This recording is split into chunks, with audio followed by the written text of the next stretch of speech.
Hello and welcome to my issue number 8 review of Marvel's Alien. You can see it right here. There's been a really massive delay between these issues. I don't actually know why, so sorry about that.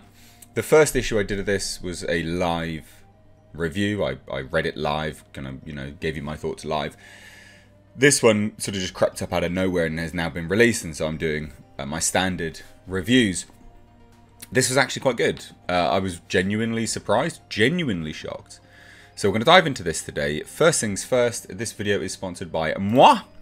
This is my Christmas ugly sweater. Yeah, that's right, ladies and gents. We've got the Alien-inspired ugly sweater, which you can see right here on my Teespring store. Very, very pleased with it. You'll find this linked down below in the description box. This is something I release every single year. Never in this particular style with this all-over design, and this is actually the last time I will sell this design now. So grab it whilst you can. Please do support me, support the channel, and grab yourself a limited edition ugly sweater design. This is a design which was produced for me by my graphic designer. It's pretty kick-ass. Like, I think this design is super, super cool. You can see it all there. You've got Ripley center, a xenomorph, so you've got the pilot or the space jockey, and obviously aliens all over the show, from eggs to facehuggers to chest bursters, so on and so forth. It's a really cool design. I really love it. So it'd be cool if you could support me, support the channel, and they've just released last night. So grab a limited edition ugly alien sweater whilst you can. Ugly Christmas alien sweater whilst you can. There is a red and green design and a black and green design. Like I said, leave it linked down below. Support me in my efforts to entertain. So here we go. Let's talk about this. Okay. This whole new arc. I need to address something, I guess, first and foremost. Is this whole new arc is seemingly a continuation of the previous story, but not. I don't understand where they're going with it, but it's issue 8 of an ongoing series. They've not indicated that there's a break in the story. They've literally just gone, it's issue 8. There you go, it's issue 7. The first one was a 6-part story, seemingly was self-contained, and it, sort of wrapped itself up. Now we're continuing it, so I am going to be curious to see where this continues and how it ties to the previous story. The first issue, issue 7, of this new story was really lame. It's like a Children of the Corn plus aliens. On a planet, they all worship like Mother Time or Mother Wheel or something like that. And I didn't like it. I wasn't a fan. This issue, very smart. Quite like it. In the first issue of this new story, they're all waiting for the company to send down a contract, basically to say that these space religious zealots can have this planet, which they've created and done all the atmospheric processing from the company, or for the company, Weyland-Yutani. And they've done their bit, and then they wanted to take stewardship of the planet. Obviously, something goes astray. Alien chews up all the spaceship, and then it crash lands on the planet. And that's basically where it ended. There was some sort of interpersonal issues going on, people loving other people, and people being a little bit, oh, I'm the leader, and blah, blah, blah. All this, it was kind of all a bit negligible, really. The main character is Jane. And she's suffering from a disease which basically turns her to stone, apparently. I don't get it. I don't know. Doesn't matter. Anyway, this episode was great. The end of the last episode, it crash landed and she had seen the Dogs of Perdition.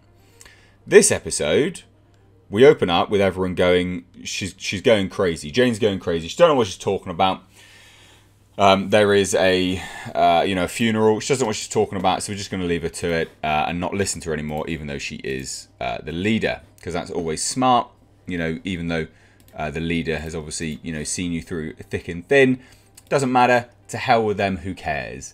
That's essentially the approach to these people. But it turns out, as things progress, i.e., this was really short. I was really surprised. Like, there is basically no pages. It's, I don't know, 20 pages tops, if that. But there's very little story there. There's not that much. And So it sounds like I'm rushing through this review. I'm really not. The story was nothing. There was basically nothing in terms of the story. There's all this nonsense of her not being listened to by anyone. And then the chap who instigated that, Gunner, then takes out his floozy to the ship that had crash landed, presumably to go and, you know, fuck her.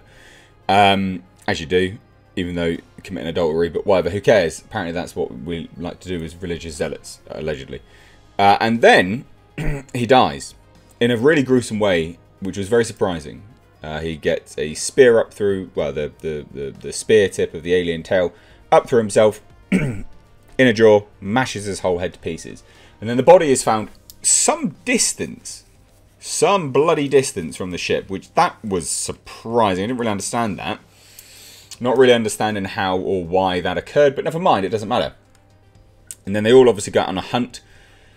Jane asks some chap, Ambrose, why he didn't bring his shotgun. It's important. We'll find out later down the line. And they stumble across what is essentially a new hive created by the drone alien that's there. So I really quite liked the expansion of the lore here. They're approaching it. And again, I can't believe I'm even complimenting Marvel, because I think they're normally garbage. But they're taking it from the approach of the normal first Alien movie. That, you know, any alien can create a hive. Any alien can, you know, do all these things, and in their efforts to obviously propagate the planet with their species, they can do these things, and that's basically what happened. This alien had created like a mini hive, had mashed up the other woman into the resin which the hive is created from, and then obviously all the other townsfolk stumble across her. Now, one thing I did find interesting, again, as an expansion part to the lore here, is that they all went off, obviously shot this alien. And seemingly the alien bit the woman's head because it was injured. And I don't know if they're taking this from the Monolith games, the Rebellion / Monolith games, where AVP, where if you do a head bite, you regain some health. It seemingly was a little bit of a nod to that to me. You know, he'd been shot, arrows, whatever, and then this alien turns around to the woman that he'd encased in resin and bit her in the skull. And then seemingly was much, much better. I'm guessing that's the quiet nod to that, which I really liked. I actually really like that. You know, but props where they're due. Like I said, I don't like Disney, I don't like Marvel, but props where they're due. That's a nice little gentle nod. Why couldn't they have any of these people working on the first Marvel comic? Because that was shit. It was garbage. So that happened. And then everyone runs, scurries away. And Jane's like, oh, goddamn, you know, why didn't you... Where's that bloody shotgun? Runs to Ambrose's house trying to find the shotgun. Ambrose walks in, starts talking about Mother's will. And I didn't put two and two together. I'm sure you're thinking now, what's going on with these... Because they are posed as religious zealots. You know, highly, highly religious cultists. Very much religion, religion, religion. It turns out Mother is very clearly Mother. But obviously it's not spelt that way in the dialogue bubbles. And I didn't put two and two together. It turns out Ambrose is a synthetic. And he goes, oh, as you said, I am stronger than ever. Pushes her over. And then there's a whole bunch of eggs in his house. It turns out he had presumably working for the company. I really like this twist. I thought that was really good. And it pains me to say it, because of course Disney suck donkey balls. But that was really decent. That was genuinely really, really decent. I was really surprised. Really surprised. So there you have it. It was a good cliffhanger. I'm actually going to look forward to the next comic on this one.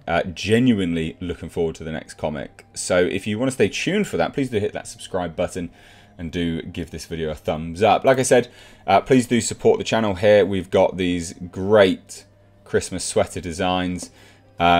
This is essentially the cheapest I could get it, which is, yes, £35 in the UK and about $47, I believe, stateside. This is a pretty high-end, you know, initial product from Teespring.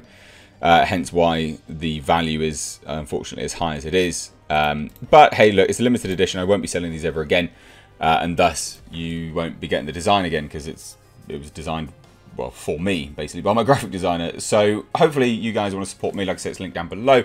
Thank you all so much, though, guys. I've been Mr. H. Take care.